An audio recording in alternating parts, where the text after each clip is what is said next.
So today I'm going to read to you a little bit more, chapter 6 from The Boy at the Back of the Class. We have found out a little bit more about Ahmet. We think that he is a refugee. Remember, a refugee is someone who's had to escape from a dangerous situation or being forced out their home. But we don't know definitely at the moment, and there are still lots of questions that are unanswered. So let's see in this chapter whether we find out any more. Chapter 6, The Woman in the Silver Scarf. As soon as I got to the bus stop the next day, I told Josie and Tom and Michael everything my mum had told me about refugee kids and about how the new boy had probably had to get on a boat with no toilets on it so that he could run away from bombs and all the other bad things that the bullies had done to this country. But my dad said refugee kids are dangerous and that they lie and steal things, said Josie, looking confused. He told me to stay away from the new boy and not to talk to him because he was probably a criminal. But my mum and dad said we should be extra nice to him. Look. And opening up his rucksack, Tom showed us a big bag of sweets. Mum said to give these to him at lunchtime, and she said we had to be nice to him and not to ask him too many questions. My mum said the same, said Michael as we got on the bus to school, except she told me to give him a banana. And my dad said refugee kids were running away from the war that's on the television all the time. He didn't say anything about any bullies. We all looked over at Josie, who was chewing on the ends of her hair and frowning. She didn't say anything, but I knew she was thinking that her dad must have made a mistake. There was no way the new boy could be dangerous or a criminal, not when he was the same size as us and had just run away from bullies and a real war. Mr. Thompson had taught us all about wars last year. It had been a special year for wars, and Mrs. Sanders said it was our duty not to forget about them. We learned about red poppies and how they were the most important flower because they grew on soldiers' graves, and about how lots of countries had joined up to fight in the very first war. The upper years did an assembly about it, and we went on a special day trip to the Tower of London where the Queen keeps her crown, because that's where millions of red poppies had been put in its garden and stuck on its walls.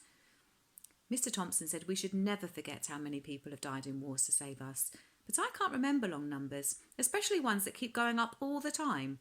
But I'll never forget that castle.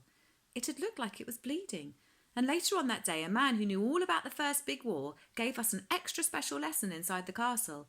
His name was Officer Denny. I remember him because his name rhymes with my Uncle Lenny's. Everyone liked him because he was funny and knew everything there was to know about bombs and uniforms and a sad place called Flanders Field. He picked me and Michael to try and hold up a rucksack that was the same size and weight as a real soldier's rucksack, but it was so big and heavy that we couldn't even lift it up off the ground. Remembering Officer Denny's rucksack made me wonder if the new boy had to carry lots of heavy things in his rucksack when he was running away. Maybe that's why it looked so old and dusty. He still didn't have a new one, but that week he had started to wear the school uniform. He must have found the new shirt and jumper itchy because he kept pulling at the collar whenever he thought no one was looking. That day, the bus to school was late and got stuck in so much traffic that the driver let everyone get off early. We had to run half the way, and by the time we got to the playground, the bell had started ringing. I was hot and sweaty and feeling icky when we got into class, so I didn't realise that everyone was quieter than usual. But after a few minutes, I noticed that Parvinder and Dean, who were clever at everything and sat at the front of the class, kept looking over their shoulders. At first, I thought they were looking at me because my face was still red, but then I heard Parvinder say, "Wonder who she is." I turned round and saw a grown-up sitting in Clarissa's seat, and not just any old grown-up, but one who was talking to the new boy, and the new boy was talking back to her. I poked Josie in the arm and said, "Look." Josie turned round and whispered, "Where's Clarissa?" We looked around the classroom and then saw that Clarissa was sitting at the end of our row on Felicity and Natasha's table. She looked much happier. "Hurry up and settle down now, please," said Mrs. Khan as she picked up the register. "Before we head to assembly, I want to introduce someone very special to you, but let's make sure you're all here first." After she had finished calling everyone's names, Mrs. Khan said, "Now, class, I want you all to say good morning to Miss Hemsey, our new class assistant." Miss Hemsey stood up and smiled at everyone. "Good morning, Miss Hemsey," we all said. Half the class shouted it out and the other half said it quietly, as if they weren't sure Mrs. Khan had given them the right name to say. I shouted it out. I like shouting out new names. It makes them feel more real. Miss Hemsey smiled and said, "Good morning, everyone." Miss Hemsey will be helping Ahmet with his lessons from now on. If we're very lucky, in a few weeks she will be helping Amit do a presentation about his hometown and how he feels about being here in London. Everyone turned to stare at Miss Hemsey as she nodded and smiled and then sat back down. She looks nice, whispered Josie. I like her scarf. I looked back over my shoulder because I liked the scarf Miss Hemsey was wearing on her head too. It looked like a silver river and it had a diamond pin clipped onto one of the sides that looked like a star.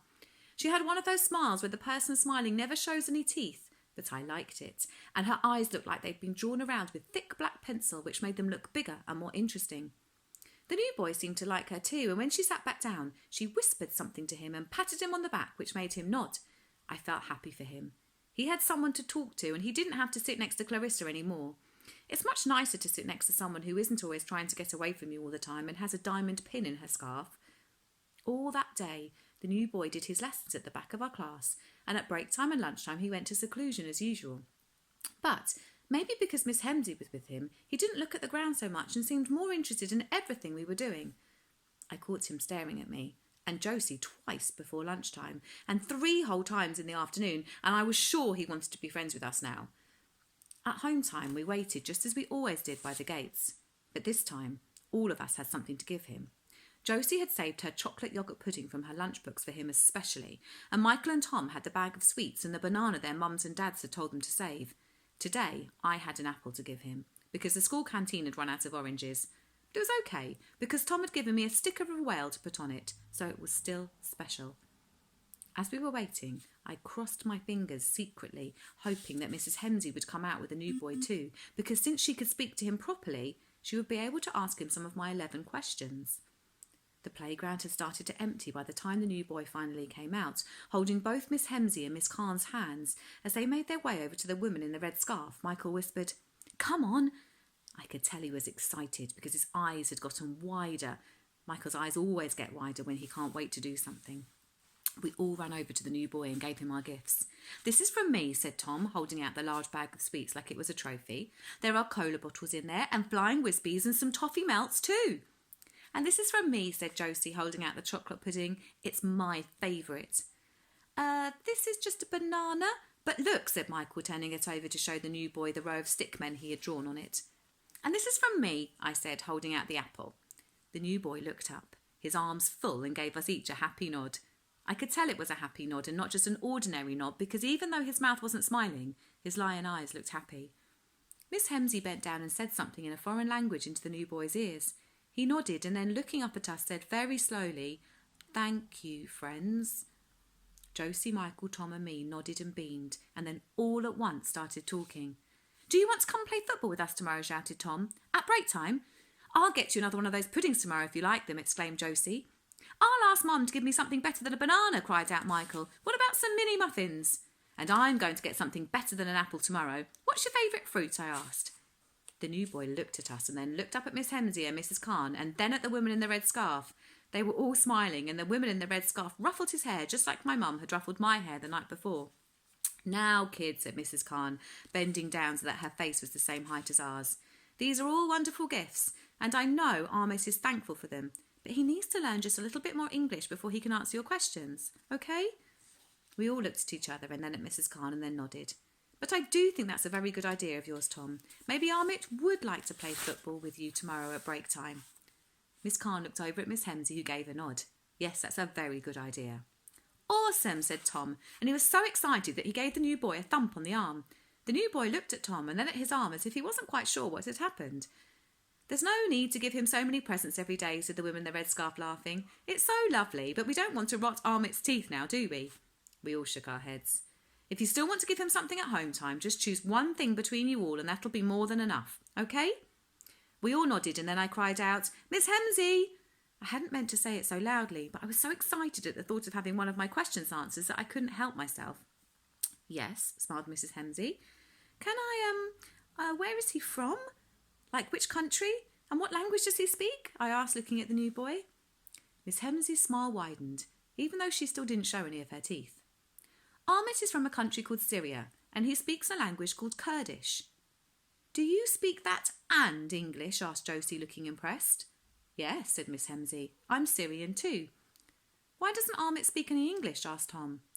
"Well," said Miss Hemsey, Because in Syria, nobody needs to speak English, just like you don't need to speak a Syrian language here in England. Oh, the answer made Tom frown to himself, which meant he was asking himself lots of other questions in his head.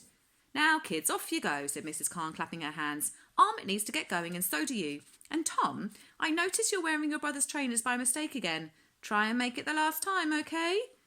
Yes, miss, said Tom as he turned bright red. We waved goodbye and headed to our bus stop. Just before we turned the corner, I looked over my shoulder and saw the new boy take a big bite of the apple I'd given him. I felt even happier that I did when Miss Hemsey had answered my questions, but a second later the feeling quickly disappeared, because that was when I saw Brendan the bully. He was standing in front of the boys' toilets just a few yards away, and his cheeks were pink and his eyes were narrow, and he was watching the new boy with a scowl on his face. Everyone knows that Brendan the bully hates anyone who's different from him, but it was the first time I had seen him look so angry and mean. He couldn't do anything because Miss Hemsey and Miss Khan and the lady in the red scarf were there, but as we headed to our bus stop and all the way home, I couldn't help feeling worried. I think I knew right away that the scowl was a warning and that he was going to make things hard for the new boy and anyone who wanted to be friends with him. And it turns out that I was right, because at first break on the very next day, that's exactly what he started doing. So join me next time for chapter 7, where we'll find out a bit more about what Brendan the bully is going to do. Hopefully he won't be too mean to Armit. See you soon.